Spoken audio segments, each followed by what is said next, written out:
نبی پاک صلی اللہ علیہ وسلم نے ارشاد فرمایا ان اللہ تعالی یبسط یدہ باللیل لیتوب مسیء النہار ویبسط یدہ بالنہار لیتوب مسیء اللیل او کما قال، فرمایا رات ہوتی ہے نا اللہ رحمت کا ہاتھ دراز کر دیتا ہے اور کہتا ہے دن کو گناہ کرنے والے توبہ کر میں تجھے بخشوں،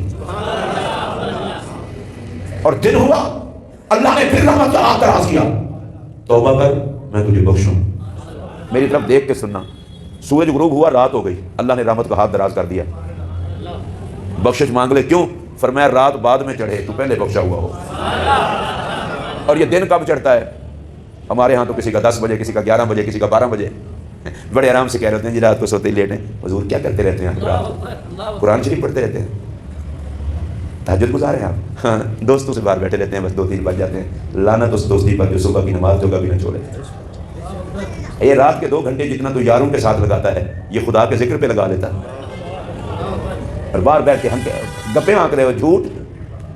نبی پاک علیہ السلام نے فرمایا دوستی لگانے سے پہلے سوچ لو کس سے لگا رہے ہو، جس طرح کا دوست ہوگا وہی رنگ چڑھے گا، جھوٹوں کے ساتھ بیٹھے ہو تو جھوٹے ہی بنو گے، اور کسی اللہ والے کے ساتھ بیٹھے ہو چلو خوشبو تو آ جائے گی۔ عطار کی دکان پہ چلا جائے بندہ عطر نہ خریدے خوشبو تو آ ہی جاتی ہے، اور لوہار کی بھٹی پہ چلا جائے بے شک بھٹی نہ چلائے آگ کا سیک تو اسے پہنچ ہی جاتا ہے۔ اور ہم نے پتہ نہیں کیسے کیسے یار بنا رکھے ہوتے ہیں، یاری بنانے سے پہلے دیکھتے ہی نہیں ہیں۔ اپنا وقت آپ کا قیمتی ہے بھائی، ٹائم پہ سو، صبح کی نماز پڑھ۔ اب میرا سوال یہ ہے، رات کو بھی اللہ رحمت کا ہاتھ دراز کرتا ہے توبہ کے لیے، توبہ کرو میں تمہیں بخش دوں۔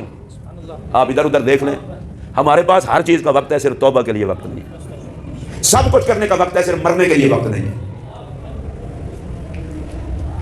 ایک رات بغیر بسترے کے تو نہیں گزار سکتا، خدا کے بندے قبر میں بھی سونا ہے، اس کی بھی تیاری کی ضرورت ہے۔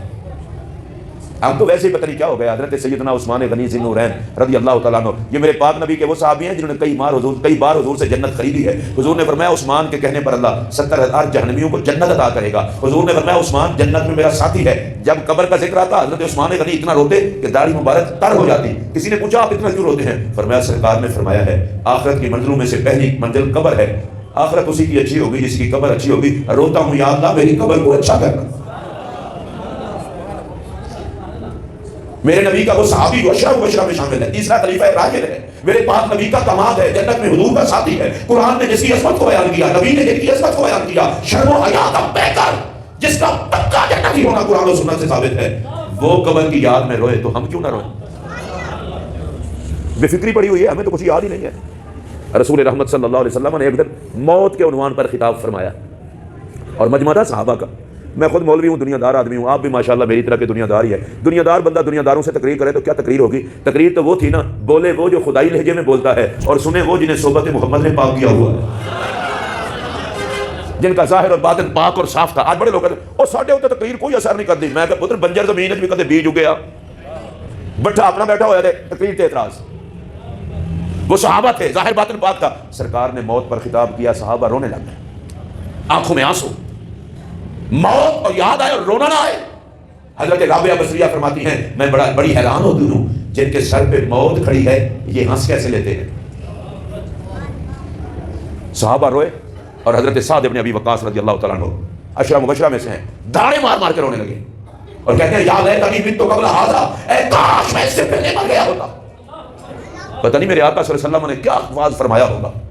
اور آقا فرماتے ہیں کفا بالموت واعظا، انسان کو سمجھانے کے لیے موت کافی ہے، اگر سچے دل سے موت یاد کر لے تو سارے مسئلے صاف ہو جائیں۔ موت یاد ہو تو بندے قبرستان کی زمینوں پہ قبضہ کریں، موت یاد ہو تو کسی غریب کی جھونپڑی پہ قبضہ کیا جائے۔ عقل کے اندھے، آج تک زمین کو کوئی نہیں کھا سکا، سب کو زمین ہی کھاتی ہے۔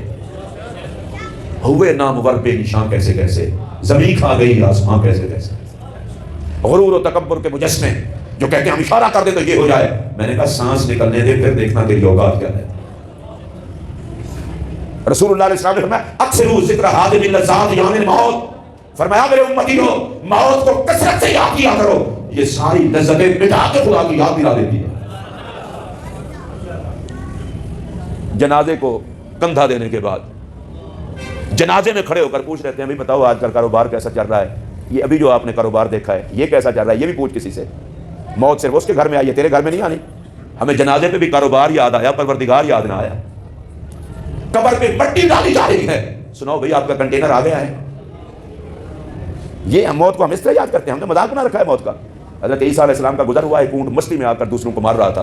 عیسیٰ علیہ السلام نے اس کے کان میں کوئی بات کی, چلے گئے, واپس آئے تو آپ نے دیکھا ایک دبلا پتلا اونٹ ہے اور کھا پی نہیں رہا, رو رہا ہے. آپ نے پوچھا اس کے مالک سے اس کو کیا ہوا؟ کہنے لگا حضرت میں بھی نہیں تھا ادھر, کسی نے اس کے کان میں کچھ کہا, اس دن کا کھا بھی کچھ نہیں رہا. عیسیٰ علیہ السلام نے کہا میں نے اسے کہا مستی میں آ کے مار رہا ہے دوسروں کو, تو نے مرنا بھی ہے.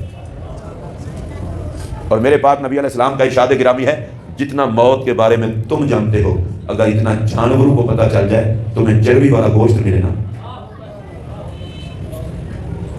حیرانگی ہوتی ہے باپ دادے کو ہاتھوں سے قبر میں دفنانے کے بعد بھی ہمیں مرنا یاد نہیں. اچھا موت کے لیے بھی کسی تقریر کی ضرورت ہے؟ کوئی گھر ہے جس میں موت کا پھیرا نہیں ہے؟ اور یہ تو پورے وقت پر آتی ہے.